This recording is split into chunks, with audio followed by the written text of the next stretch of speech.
noite a todos. Boa noite. Os irmãos podem sentar-se. Se estiverem com a sua Bíblia, abram, por favor, a primeira carta que o apóstolo Paulo escreveu na igreja de Corinto, capítulo de número 1. Glória a Deus. Versículo 21. Primeira aos Coríntios, capítulo 1 e versículo 21. Primeira aos Coríntios, capítulo 1, versículo 21. Glória a Deus. Aos que acharam, orem comigo enquanto os demais procuram e encontram. Senhor, obrigado pela sua infinita misericórdia. Não há outro como o Senhor. E eu já me sinto tão abençoado, meu Deus, tão completo pelas orações e pelos louvores entoados nesse lugar. Mas eu ainda faço um pedido a Ti, que fales conosco, não aquilo que nós queremos ouvir, mas sim aquilo que nós precisamos escutar. Eu peço que o Senhor fale de forma clara, concisa e poderosa. Eu peço que o Senhor ensine, exorte e edifique, que nós não saiamos daqui como chegamos, que nós saiamos diferentes. Amém. 1 aos Coríntios 1 e 21, que diz: visto que na sabedoria de Deus o mundo não conheceu a Deus pela sua sabedoria, agradou a Deus salvar os que creem pela loucura da pregação. Amém? Vou ler de novo. Visto que na sabedoria de Deus o mundo não conheceu a Deus pela sua sabedoria, agradou a Deus salvar os que creem pela loucura da pregação. Aleluia.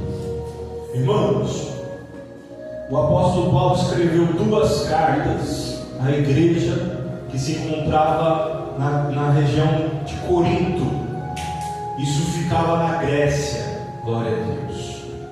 É uma região que, como todo o território grego, tinha os seus deuses e seus costumes, mas por causa das viagens missionárias do apóstolo Paulo, ele abriu essa igreja, para a qual, do cárcere em Roma, ele envia 2 cartas.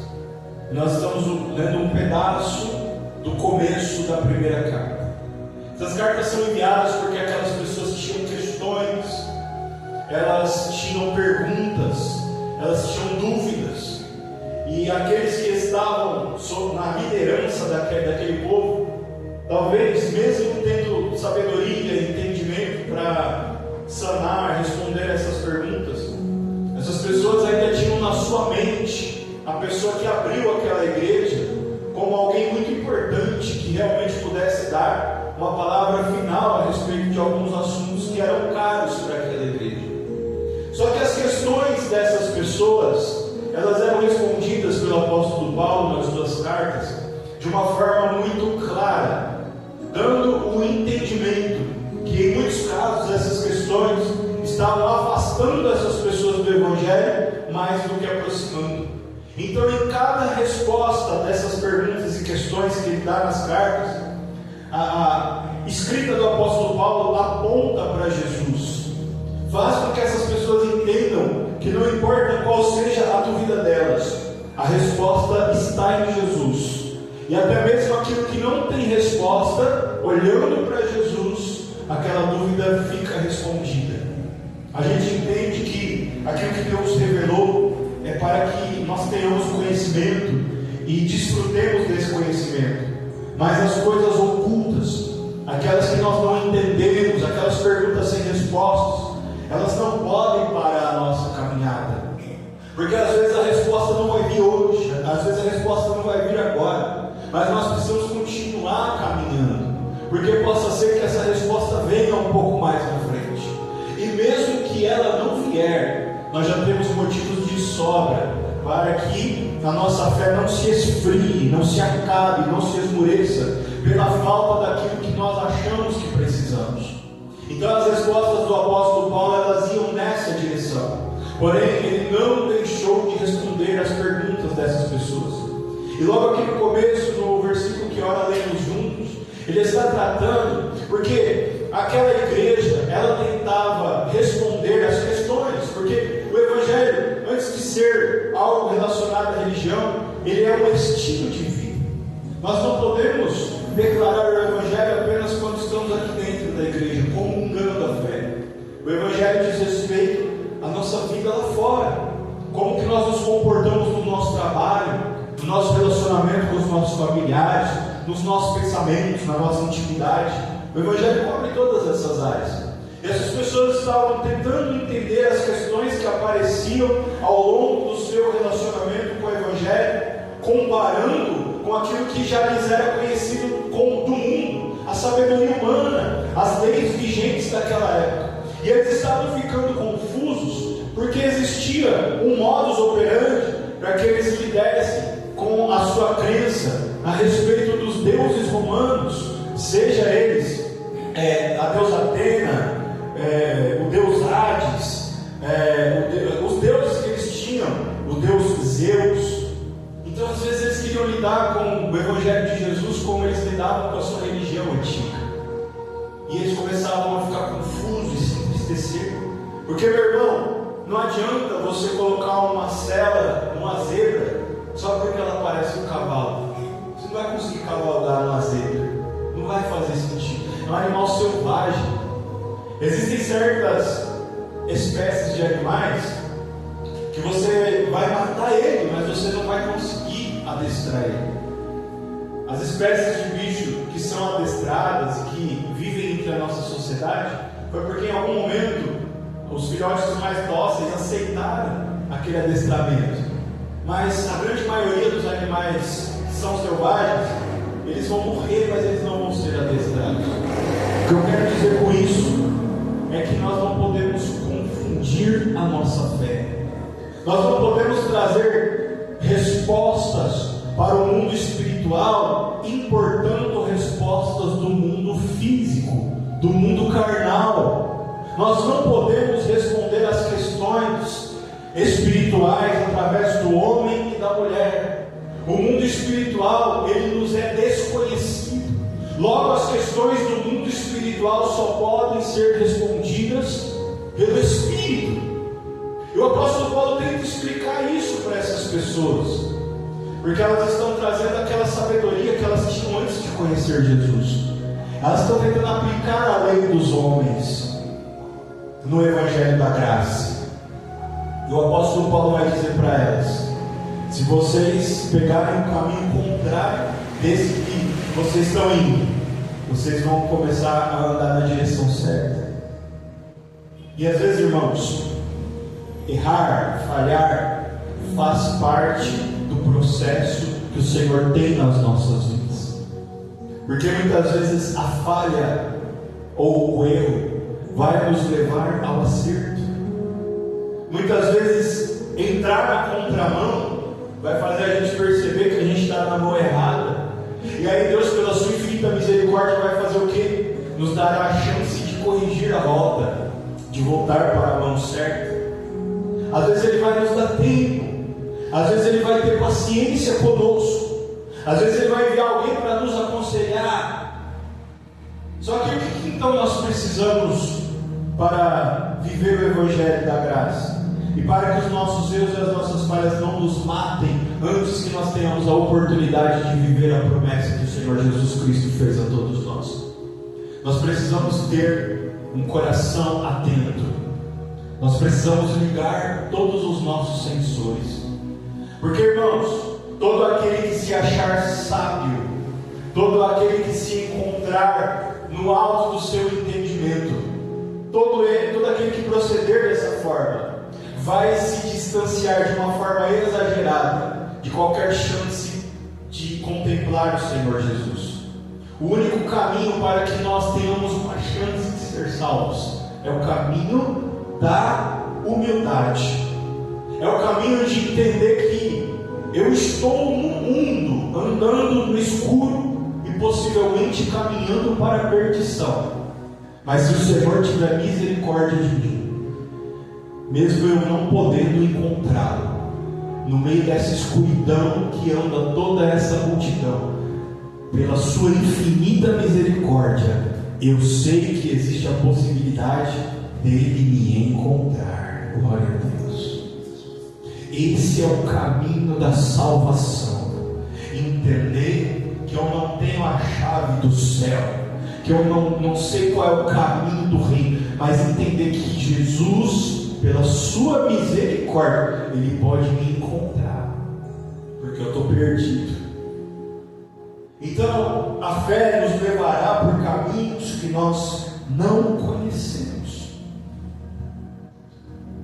Repita isso comigo: a fé. A fé. Mais uma vez: a fé, me levará a caminhos que eu desconheço.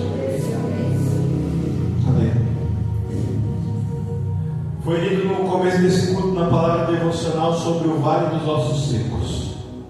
Irmãos, poucas pessoas na humanidade, desde que nasceu o primeiro homem e a primeira mulher, tiveram uma relação tão íntima com Deus como teve o profeta Ezequiel. Poucas pessoas, desde que o ser humano foi criado. E um dia, numa visão, está escrito o título, a visão do vale dos ossos secos, ele diz que Deus leva ele em espírito e coloca ele no meio de um vale. Irmão, ele não escreve, ele não diz que ele sabe como ele chegou lá. Ele não está vendo um caminho na frente dele, nem atrás. Ele só diz que o Espírito colocou ele no meio. Ou seja, eu entendo, por causa do jeito que o texto está escrito, que ele não sabe como ele chegou lá, mas que Deus levou em espírito. Olha quantos caminhos que levaram Ezequiel até essa visão, aos quais a gente entende que ele não faz ideia, mas Deus levou ele lá. Então um profeta, num nível tão alto de relacionamento com Deus, ele começa a descrever uma visão que ele está em espírito. A treta já começa aí, porque se ele está em espírito, ele não está encarnado. O espírito foi tirado do corpo, mas o corpo não morreu. Olha o mistério que está por trás dessa descrição. Então essa pessoa num nível tão alto espiritual, ele não sabe explicar, ele só sabe aquilo que ele está entendendo, que ele está vendo naquela hora. A fé, meu irmão, exige que nós tenhamos a habilidade de abrir mão. Glória a Deus. Porque a nossa natureza faz com que nós sejamos extremamente apegados a tudo que está à nossa volta. Irmão, a gente está chegando no final do verão. Eu acho que o verão acabou, se eu salvo engano. A gente vai entrar no outono. Você já percebeu como o nosso corpo sofre na troca da estação? Se está na época do frio e vai esquentar, a gente fica desconfortável. Mas daqui a pouco a gente começa a acostumar com o tempo quente. E quando vai virar de novo para uma estação de transição, onde a temperatura cai gradativamente, a gente incomoda, a gente fica doente. Porque naturalmente nós somos apegados a tudo. Como é difícil você se mudar da sua casa, como isso causa desconforto. Irmão, claro, todos nós somos apegados de alguma forma, algumas pessoas mais do que as outras. Tem gente que quando vai desfazer de uma roupa velha, chega a dar vontade de chorar, de tanto que gostava daquela roupa, mas não dá mais para usar. É cada buraco que parece aquela cratera da lua. A pessoa, não, mas eu só uso para ficar dentro de casa. As pessoas que moram com você já estão constrangidas.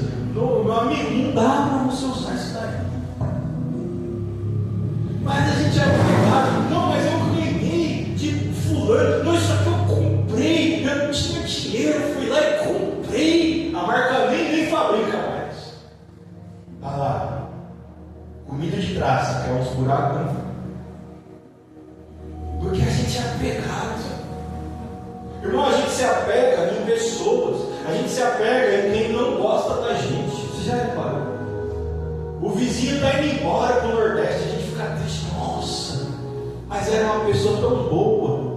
Aí vai lembrar e brigava com esse vizinho. E o vizinho era meio, né?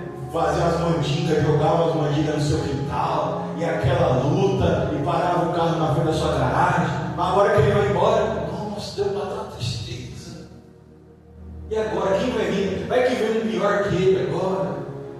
E aí agora como a gente é apegado? Às vezes tem gente aqui que morava, né, com os pais, com os irmãos. Aí era aquela guerra, né, irmão?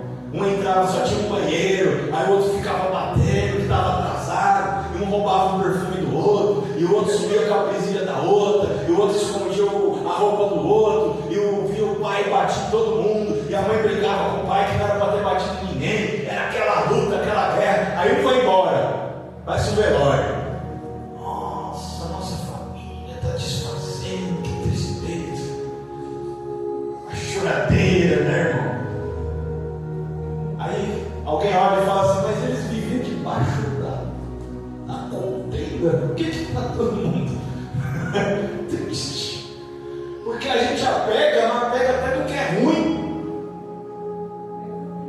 Homem é muito apegado com o carro. Você tem aquele primeiro carro, irmão. O carro andava torto, assim, a roda da frente para um lado, a traseira para o outro. Toda semana quebrando. O mecânico já virou seu parente, vazava e dava vergonha, vexame, não subia a ladeira e vazava gasolina, perigo de matar todo mundo. No dia de vender o carro, ai meu Deus, meu carrinho, meu primeiro carrinho, tanta luta para quitar. Entra no carro aquele cheiro de mofo, que entra água, pelo de cachorro até dentro do motor. Meu Deus, a pessoa que está comprando está olhando assim, será que eu quero comprar isso daqui? E a gente ali sofrendo para entregar a chave, faz um drama, que a gente é apegado, não consegue largar. Mas a fé exige desapego, soltar. E se a nossa natureza faz com que nós sejamos apegados, logo nós precisamos agir contra a nossa natureza. E toda vez que eu agir contra a minha natureza, eu vou sentir dor, eu vou sentir incômodo. O meu ser não vai querer obedecer à minha mente. Então eu tenho que praticar o desapego. Alguém ouve o que eu prego? Um dia alguém, pela misericórdia de Deus, eu estava passando uma luta muito grande. E Deus falou através da boca de alguém: para as coisas boas chegarem, primeiro as ruins têm que sair. O desapego não é natural, então a gente precisa de praticar. E de preferência começar das pequenas coisas. O Senhor está falando com alguém aqui nessa noite. É tempo de você chegar na tua casa, abrir aquele guarda-roupa, pegar aquelas roupas, meu irmão, que você tem aquilo lá, de repente um ídolo, e começar a desfazer, começar a deixar embora, começar a abrir espaço espiritualmente falando. Eu comecei essa pregação aqui dizendo que às vezes a gente quer uma resposta material para uma pergunta espiritual. E talvez as questões da sua vida são questões espirituais. Por que nada de novo chega na minha vida? Por que as coisas não mudam? Por que elas não vão em frente? Porque é tempo de você abrir espaço. É tempo de você abrir mão do que é velho, para que o novo entre na sua vida. O Espírito Santo, ele revela. O Senhor Jesus, ele revela. Tem gente aqui que se abrir o guarda-roupa e tirar tudo que é velho, vai ficar vazio, porque tem mais coisa velha que não usa do que coisa nova. E o Senhor está dizendo: não tema, porque o novo ainda só não chegou na tua vida, porque o velho está tomando espaço. Aleluia. Mas eu tenho medo de ficar sem. É natural, você vai ficar medo mesmo, porque a carne grita toda vez que o Espírito começa a fortalecer. Quem é que ouve o que eu preguei? A carne não quer, porque Porque o espírito forte significa carne fraca. Os dois não coexistem. Quando um está bem, o outro está mal. Quando um está forte, o outro está fraco. Mas o Senhor está dizendo: se você quer resposta espiritual, você precisa fortalecer o teu espírito.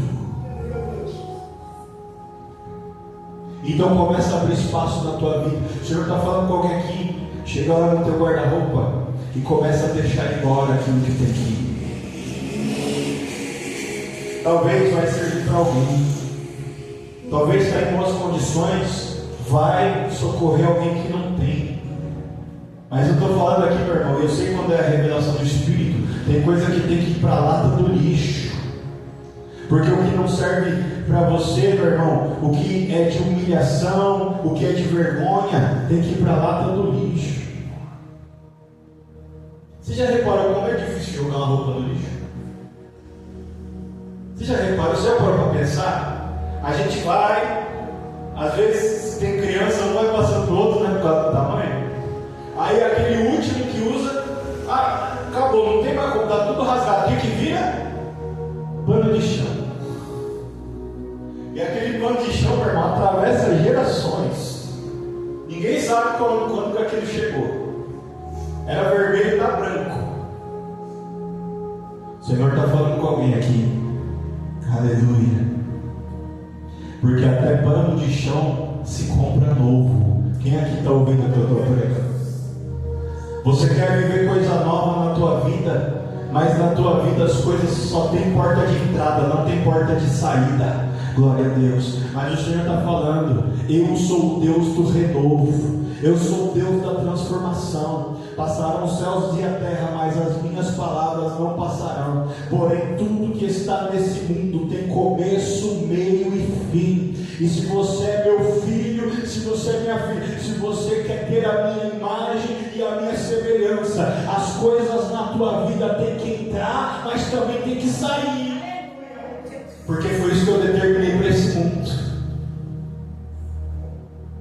E é coisa pequena, porque a gente tem que começar com as coisas pequenas, e aí a gente vai fortalecendo, e aí a gente vai, irmão, a gente vai crescer na presença do Senhor. Daqui a pouco a gente começa a perceber que tem gente que entrou na nossa vida, mas também já está chegando o tempo de sair. Quem aqui ouviu o que eu estou pregando?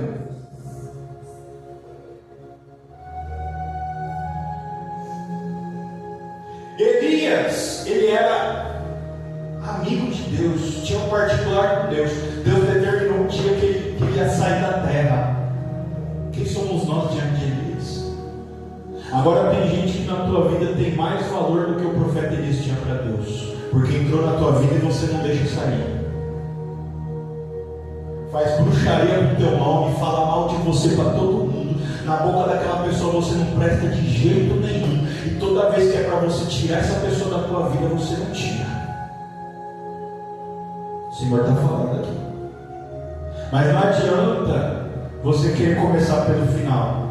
A tua carne não deixa. O teu ser é apegado. Então você tem que começar pelas pequenas coisas. Quem está ouvindo o que eu estou pregando? É pelo sapato velho, é pela roupa velha. E daqui a pouco eu vou te levando pelo caminho, porque o caminho você não sabe. Glória a Deus, aleluia. O caminho você tem que andar do meu lado, porque eu faço caminho no deserto, onde não tem caminho. Eu faço caminho no mar, aonde ninguém está vendo o caminho, mas eu sei aonde é, porque eu sou Deus. Eu faço caminho no céu, eu faço caminho aonde não tem caminho, mas só anda no meu caminho quem está disposto a andar do meu lado. Não é nem um passo atrás e não é nem um passo na frente, tem que andar do meu lado, porque eu guio a cada passo, diz o Senhor. E aquelas pessoas tinham a sensação que, abandonando a sua religião antiga, a sua vida antiga, eles estavam perdidos agora diante do Evangelho. O que aquelas pessoas não estavam entendendo, que o apóstolo Paulo vai explicar nas 2 cartas aos Coríntios, é que a sensação de estar perdido diante do Evangelho é a única sensação possível. Porque quando nós andamos com Jesus, nós temos que abrir mão de saber qual é o próximo passo. porque nós nos tornamos dependentes dele para dar o próximo passo. Glória a Deus. E nós precisamos entender que, como eu disse no começo da pregação, o erro e a falha muitas vezes vão ser as ferramentas do Senhor Jesus para nos fazer acertar. Eu confiei, me machuquei, perdi tudo, mas eu vou deixar que o Evangelho me ensine, e agora eu não vou errar mais. Quantos aqui ouviram? Eu errei, pequei, blasfemei, agora não vou pecar mais. Quando a luta vier, não blasfemarei mais. E aí você começa a entrar no caminho da graça. Glória a Deus. E aí nós paramos de tentar comparar as coisas espirituais com as coisas desse mundo. Nós paramos de tentar entender porque quem é ruim se dá bem, porque quem parece bom se dá mal. Porque no mundo espiritual está escrito, está escrito em 1 Samuel, ele não vê como o homem vê, ele está atento ao coração. Ou seja, tem gente que parece que é bom, não é? Alguém ouve o que eu estou pregando? Tem gente que parece que é ruim, mas na verdade é bom. Quem ouve o que eu estou pregando? Na verdade, irmão, deixa eu te explicar uma coisa sobre a palavra do Senhor. O que determina entre o remédio e o veneno é a quantidade. Meu Deus. Tem um remédio aí que é muito usado, que ele é feito a partir do veneno da serpente. Alguém que está ouvindo o que eu estou pregando? O apóstolo Paulo estava na ilha de Malta, quando o barco que ele estava naufragou, e ele começou a pregar para as pessoas que eram oriundas daquele território, um evangelho que aquelas pessoas nunca tinham ouvido falar. E enquanto ele pregava na praia, tendo acabado de sair do mar gelado, ele veio uma serpente e picou a mão dele. Venenosa a serpente. Sabe o que ele fez? Continuou pregando. As pessoas viram e olha, agora ele vai morrer e vamos socorrer. E ele, ninguém mexe comigo aqui não. Eu estou tranquilo. Sabe o que é isso? Desapego. Se eu tiver que morrer agora, eu já estou morto. Mas se eu viver é porque é para eu continuar fazendo o que eu estou fazendo. E ele continuou pregando. Aleluia. E esse mesmo apóstolo Paulo, enquanto ele prega o Evangelho, e ele, nesse caminho que ele passou por Malta, ele está indo para Roma, onde ele vai ser julgado e ele vai ser preso. Mas ele está indo deliberadamente. Quantos ouvem o que eu estou pregando? Não, ele não está fugindo dos romanos, indo na direção oposta. Não, ele está indo na direção do julgamento. Jesus Cristo andava pelo aquele território pregando a palavra. E ele sabia que já tinha uma condenação contra ele. Então para onde que ele vai? Jerusalém. Ele vai na direção do julgamento. Ele vai aonde estão os saduceus e os fariseus. Porque na maioria das vezes, as respostas que o Senhor Jesus tem para mim e para você estão nos nossos problemas, aqueles dos quais nós temos vontade de correr e fugir deles. O problema está lá, irmão, é natural querer fugir para lá. Mas o problema, Jesus está exatamente onde está o problema. Jesus mesmo nos ensina. O apóstolo Paulo mesmo, aliás das suas palavras, com seus atos, ele está indo na direção de Roma. E no caminho entre Jerusalém e Roma, Deus faz milagres, prodígios e maravilhas através da vida do apóstolo Paulo. Sabe o que isso significa? Que ele está na direção certa, que Deus está aprovando ele, que ele está fazendo exatamente o que ele deve fazer. Sabe o que me diz que o Senhor Jesus está me aprovando? Os seus sinais, os seus prodígios e as suas maravilhas. Então às vezes você vai ser questionado, alguém vai dizer que você está errado, Mas os milagres estão dizendo: continue fazendo o que eu mandei você fazer, do jeito que você está fazendo, porque a prova do que eu estou te aprovando é quando 1000 caírem ao teu lado, 10.000 à tua direita, e você não for atingido. Continue caminhando em meio a esta batalha, em meio a esta guerra, em meio a esse vale de sombra e de morte. Mas ele não é Deus, ele não está cercado dos anjos, ele não é um ser de luz, mas segundo o rei Davi, às vezes ele vai nos levar a andar pelo vale das sombras e morte. Só que se ele estiver conosco, nós não vamos temer a mão nenhuma. Glória a Deus. Mas às vezes é lá que ele nos quer. Por isso que o rei escreveu: ainda que eu andasse pelo vale da sombra da morte, eu não temeria mal algum, porque tu estás.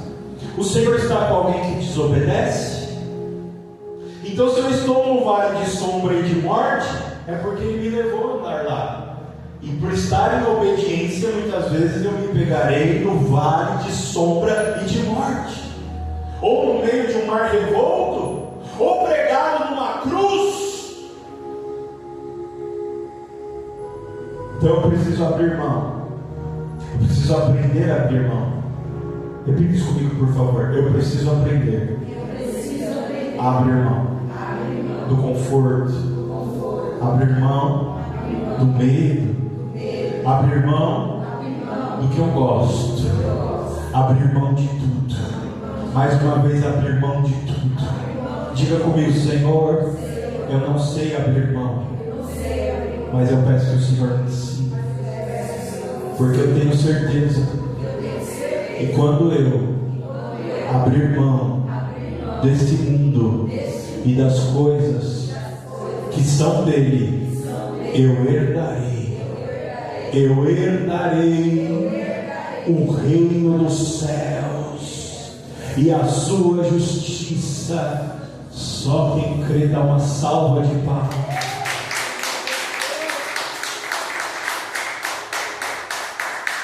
Aleluia. Nós precisamos crer. O Senhor não nos vai deixar com as mãos abanando. Não, Ele não vai deixar. E o apóstolo Paulo diz: vocês estão tentando entender o reino de Jesus através da sabedoria humana. E aí ele diz no versículo 21, um poderoso versículo: visto que na sabedoria de Deus o mundo não conheceu a Deus pela sua sabedoria, agradou a Deus salvar os que creem pela loucura da pregação. Irmãos, por mais que a gente queira ou tenha vontade, por mais que a gente se esforce, quanto mais sabedoria a gente adquire, maior é a nossa sensação de não sabermos nada. Sabe como que você identifica alguém que é extremamente ignorante? Quando você percebe que o grau de sabedoria dessa pessoa é baixíssimo. Tem gente que acha, meu irmão, que sabe tudo, e aí você conversa com essa pessoa e descobre que ela não sabe nada. Mas quanto mais você estuda sobre um assunto, maior é a sensação de que você sabe menos sobre aquele assunto. Todos concordam comigo? Por isso que dá tanto medo estudar a palavra. Antes de conhecer a Bíblia, tem gente que acha que sabe tudo de Deus, mas você começa a ler a palavra e você começa a ver como você é pobre, fraco, diante de Deus você não é nada, que Ele tem tudo e que nós estamos aqui pelo favor dEle. Isso dá medo. Então, quanto mais sabedoria a gente adquire, o rei Salomão disse isso, mais triste a gente fica. O Senhor quer que nós adquiramos sabedoria, mas Ele diz para mim e para você que nessa noite, você tem um tempo determinado nessa vida. E ainda que você vivesse 1000 anos, você não adquiriria toda a sabedoria. Então adquira toda a sabedoria que você puder. Mas antes da sabedoria, tem algo que vale mais. Creia que o Senhor Jesus é o seu único e suficiente Salvador. porque através de crer, o Senhor vai te trazer para perto dele. Não se preocupe com a sabedoria, se você tiver a capacidade de crer. Quantos aqui ouviram? O apóstolo Paulo diz para aquelas pessoas: vocês estão tristes, vocês estão confusos, não fiquem, creiam, porque Deus prefere quem crê do que quem sabe. Quantos ouviram isso aqui? Aleluia, Deus. Ele prefere que você creia do que saiba. E no versículo 21 ele diz: agradou a Deus salvar pela loucura da pregação. E qual que é a loucura da pregação? Que lá fora você não é nada, mas aqui dentro para Deus você é tudo. Lá fora você não tem nada, mas na presença do Senhor você tem tudo. E Ele, se você crer, vai te levar a conquistar, para que você e o mundo saiba que Ele é Deus na sua vida. E isso que eu falei por derradeiro é loucura. Quantos ouvem? Ah, mas tem tanta gente sábia, bonita, inteligente, saudável. Mas Ele escolheu você. Me escolheu por quê, irmão? Porque eu sou melhor do que alguém? Não!